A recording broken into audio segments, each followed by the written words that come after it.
आज का टॉपिक है कोई आपकी जुबान से कुछ बातें सुनने के लिए इंतजार कर रहा है। तो क्या हो सकती है वो बातें, ये जानने की कोशिश करेंगे आज की रीडिंग से। टैरो में से हम 5 कार्ड लेंगे और ये 100 मैसेजेस है, इसमें से हम 10 मैसेजेस लेंगे। तो शुरुआत करेंगे टैरो से।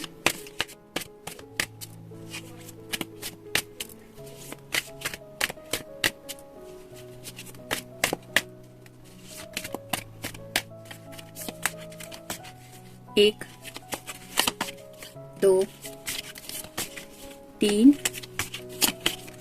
4 और ये हो गए 5। आप देखते हैं मैसेजेस कौन से आते हैं।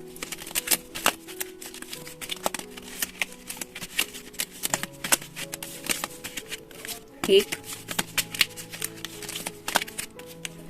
2, 3, 4, 5, आई थिंक 6 आ गए।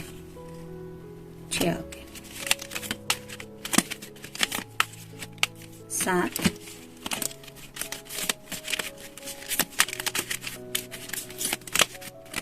8, 9 और ये हो गया 10।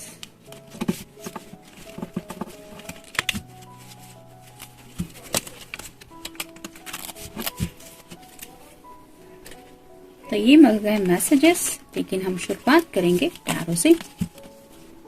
पहला ही कार्ड है 7 of pentacles, earth sign, Taurus, Virgo या फिर कैप्रिकॉर्न। जैसे यहाँ पे ये सीढ़ी लगी हुई है, वैसे ही शायद उन्हें लगता है कि आप दोनों को एक दूसरे के पास रीच आउट होने के लिए कोई रास्ता सामने नजर आ रहा है। मतलब अगर आपको लॉन्ग डिस्टेंस रिलेशनशिप में रहते हुए काफी वक्त हो चला है, तो ये पर्सन शायद चाहते हैं कि कोई शॉर्टकट के यूज करके आप दोनों जल्द से जल्द मिले। जैसे यहाँ पे ये पर्सन अगर यहाँ से ये पेंटेकल को हाथ लगाने की कोशिश करेगी तो उसके हाथ वहां तक नहीं रीच आउट हो सकते। वैसे ही शायद अब तक हालात ऐसे थे कि जिस वजह से शायद आप दोनों एक दूसरे तक पहुंचने के लिए काफी दिक्कत आ सकती थी या फिर ऑलरेडी आ चुकी है। लेकिन अब शायद उन्हें लगता है कि अब ऐसी कोई शॉर्टकट की राह आप दोनों को मिल गई है, जिसकी वजह से आप अगर चाहे तो एक दूसरे से मिल सकते हैं या फिर एक दूसरे तक रीच आउट हो सकते हैं। तो मे बी ये पर्सन चाहते हैं कि आप उनसे कहे कि आप उन्हें मिलना चाहती है या मिलना चाहते हैं। मतलब जैसे उनके मन में आ रहा है, हो सकता है क्रिसमस की वजह से हो या फिर नया साल भी आ रहा है, इस वजह से भी उन्हें शायद लगता है कि आप दोनों को मिलना चाहिए। लेकिन शायद ये पर्सन सोच रहे हैं कि पहल आपकी तरफ से हो तो अच्छा रहेगा। नेक्स्ट है 6 of pentacles, earth sign, Taurus, Virgo या फिर कैप्रिकॉर्न। मे बी आप दोनों में से किसी का साइन लिब्रा हो सकता है, यानी कि तुला।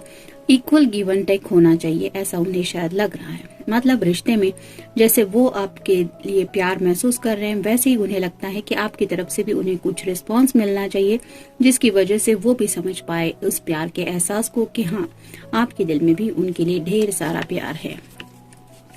नेक्स्ट है 5 ऑफ पेंटिकल्स और साइन, टॉरस, वर्गो या फिर कैप्रिकॉर्न। जैसे यहाँ पे एक कपल है और एक छोटा सा बच्चा है, वैसे ही ये ऑब्वियस है कि आपके पर्सन आपके साथ एक रोमांटिक लाइफ इमेजिन करते हैं, जिसकी वजह से वो नेक्स्ट जनरेशन तक भी सोच चुके हैं। उन्हें ऐसा लगता है कि आप दोनों का फ्यूचर और उसमें आप दोनों का एक किड, उसके साथ भी शायद आप हॉलीडेज कैसे एंजॉय करेंगे, इस तरह की भी कुछ इमेजिनेशन हो चुकी है।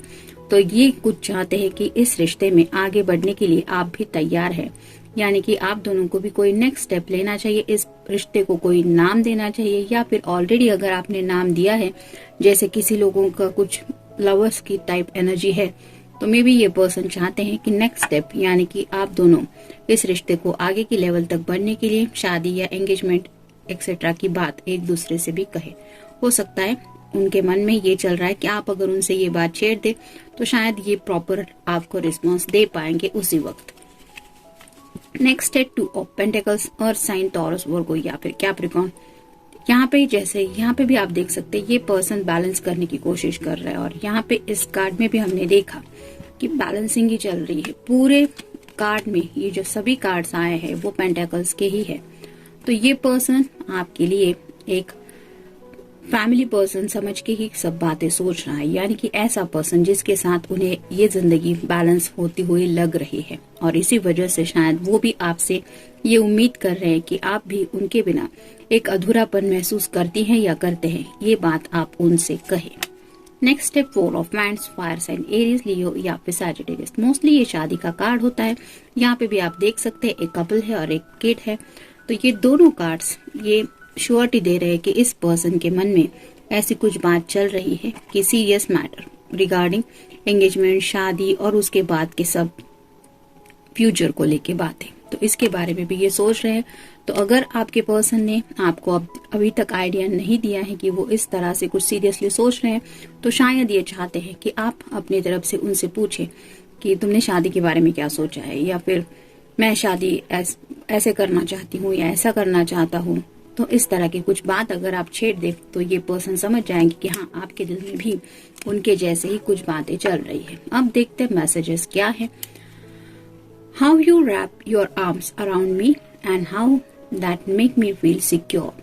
तो जैसे यहाँ पे सिक्योरिटी को लेके बातें आ रही है, वैसे ही उस पर्सन को आपका ये जो फिजिकल डिस्टेंस है ये बहुत ज्यादा तकलीफ दे रहा है, और इसलिए वो चाहते हैं कि आप भी उनसे रोमांटिकली कुछ कनेक्टेड होके ऐसी बातें कर दे कि आपको भी उनके पास, मतलब उनके कांटेक्ट में आने के बाद, उनके सराउंडिंग में आने के बाद आपको भी कितना सिक्योर फील होता है।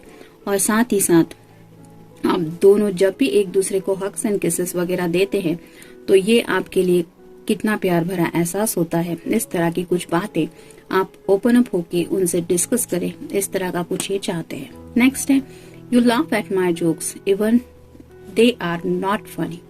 तो ये पर्सन चाहते हैं कि आप भी अपनी तरफ से उन्हें ऐसे कोई कॉम्प्लीमेंट दे कि यू आर सो फनी, मतलब थैंक्स, सिर्फ ऐसे ही थैंक्स नहीं, लेकिन दिल से आप उनकी बातों पे अगर मुस्कुराती है या मुस्कुराते हैं तो ये पर्सन को आप ये एहसास करा दे कि हाँ, तुम ही वजह हो मेरी मुस्कुराहट की। तो इस तरह का कुछ रोमांटिक कनेक्शन वो फील कर रहे हैं, और आपकी तरफ से शायद ऐसा कुछ एहसास फील करना चाहते हैं कि सिर्फ तुम ही हो मेरी मुस्कान की वजह, लाइक दैट। नेक्स्ट है, you always give me cute names. तो अगर आपने अब तक इनको क्यूट नेम सिर्फ टेक्स्ट में लिख के कुछ मैसेजेस किए हैं, तो अब ये पर्सन चाहते हैं कि आप उन्हें उस क्यूट नाम लेके उन्हें उस नाम से पुकारे, ताकि ये अपने कानों से महसूस कर पाए कि आपका अपनी जुबान से उनके नाम को लेके पुकारना किस तरह से वो महसूस करते हैं। नेक्स्ट है, you hold the key of my heart.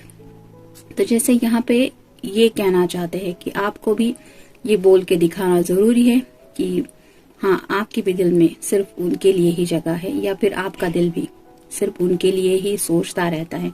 जैसे यहाँ पे लॉक एंड की बात आ रही है, तो शायद ये आपके साथ बहुत ज्यादा कुछ रोमांटिकली सोच रहे हैं, मतलब आपके बिना शायद कुछ सोच ही नहीं पाता इनका दिल। इस तरह की कुछ बातें ये आपकी तरफ से सुनना चाहते हैं, मतलब I was always thinking about you, I am thinking about you, you hold the key of my heart. इस तरह का भी अगर आप उन्हें कुछ एहसास करा दे तो शायद ये काफी ज्यादा खुश हो सकते हैं। Your fantasies blend with mine. तो ये पर्सन भी जानते हैं कि कहीं ना कहीं आपके दिल में भी कई सारी फैंटेसीज है, और इन्हें ऐसा लगता है कि आप दोनों की फैंटेसीज काफी ज्यादा मैच होती है। तो ये चाहते हैं कि जो भी आपकी फैंटेसी है, यानी कि जो विश है, जो सोचते हैं आप, वो सब बातें आप ओपनली इनके साथ शेयर करें। I feel at ease when I am with you. तो जैसे ये कनेक्शन है कि पूरी तरह से खुद को एक कंप्लीट महसूस होना, ये शायद वो काफी ज्यादा महसूस करते हैं जब भी वो आपके कांटेक्ट में होते हैं, और यही वो आपकी तरफ से भी सुनना चाहते हैं कि आप भी उनके साथ ये कंपनी, मतलब उनकी कंपनी आपको भी बहुत पसंद आती है, और आपको भी वो टाइम पीरियड बहुत अच्छा लगता है जब भी आप दोनों एक दूसरे से कनेक्टेड रहते हैं। नेक्स्ट है, I have heart when I am not with you. तो ये पर्सन ऐसा सोचते हैं कि जैसे वो एक अधूरापन महसूस करते हैं आपसे दूरियां मिलने के बाद, मतलब जैसे ही आप दोनों अपनी अपनी जगह पे पहुंच जाते हैं, मे बी अगर लॉन्ग डिस्टेंस रिलेशनशिप में है तो भी ये पर्सन आपके बिना एक अधूरापन महसूस करते हैं। तो वैसे ही वो चाहते हैं कि आप भी अपनी तरफ से कहे कि हाँ, you are also feeling the same, आप भी उनको वैसे ही मिस करती हैं या करते हैं। नेक्स्ट है I feel comfortable in your arms. बार बार यही मैसेज आ रहा है, तो ये पर्सन डेफिनेटली आपको अपने बहुत ज्यादा क्लोज होल्ड करना चाहते हैं। हग्स एंड किसेस की बात कंटिन्यूअसली शायद इनके दिमाग में चल रही है, लेकिन ये आपकी तरफ से सुनना चाहते हैं कि आपको भी उनकी एक हक चाहिए। तो ये वो आपकी जुबान से शायद सुनने के लिए एक्सपेक्ट कर रहे हैं आपसे। The way you walk, talk, smile और लाफ और even cry just melts my heart. तो ये ऑलरेडी आपसे बहुत प्यार करते हैं, ये तो आपको भी पता है, लेकिन ये आपकी तरफ से भी सुनना चाहते हैं कि आपको उनका बात करने का तरीका, आपको उनका बोलना, हंसना, मुस्कुराना, हर एक अदा बहुत पसंद आती है। और ये क्यों होता है? क्योंकि आप भी उनसे बहुत ज्यादा प्यार करती है या करते हैं। तो ये चाहते हैं कि आपको उनकी जो जो बातें पसंद आती है, आप उन सभी बातों को एक के बाद एक करके पॉइंट आउट करें और उनको ये एहसास दिला दें कि how much you love him और love her. You are the first person I tell when things are good और बैड। तो ये पर्सन शायद आपको हमेशा तब कांटेक्ट करते हैं जब भी ये हैप्पी और सैड फील करते हैं, लेकिन ये आपसे भी सुनना चाहते हैं कि हाँ, आपकी जिंदगी में भी सिर्फ वही पर्सन की फर्स्ट प्रायोरिटी है। जब भी आपको कोई अच्छा गुड फील होता है या फिर आप थोड़े दुखी होते, तो तब आप भी सिर्फ पूरी दुनिया में सिर्फ इनसे ही कनेक्टेड होते हैं या होने की उम्मीद रखते हैं। तो ये पर्सन चाहते हैं कि इस तरह का आप दोनों का कम्युनिकेशन हो, जिसमें एक क्लियर कम्युनिकेशन हो कि जो बातें शायद अब तक आप दोनों ने एक दूसरे को नहीं कही हैं, वो सब बातें एक एक करके आप एक दूसरे के साथ शेयर करें और ये आप दोनों के बीच में अच्छी अंडरस्टैंडिंग बने, जिसकी वजह से आप इस रिश्ते को और भी नेक्स्ट लेवल तक ले जाने में एक दूसरे की मदद करें। तो जनरल रीडिंग है, हो सकता है कोई एक मैसेज आपसे रेजोनेट करे या फिर हो सकता है सभी मैसेजेस, इट डिपेंड्स। मिलते हैं नेक्स्ट रीडिंग में, टिल देन टेक केयर।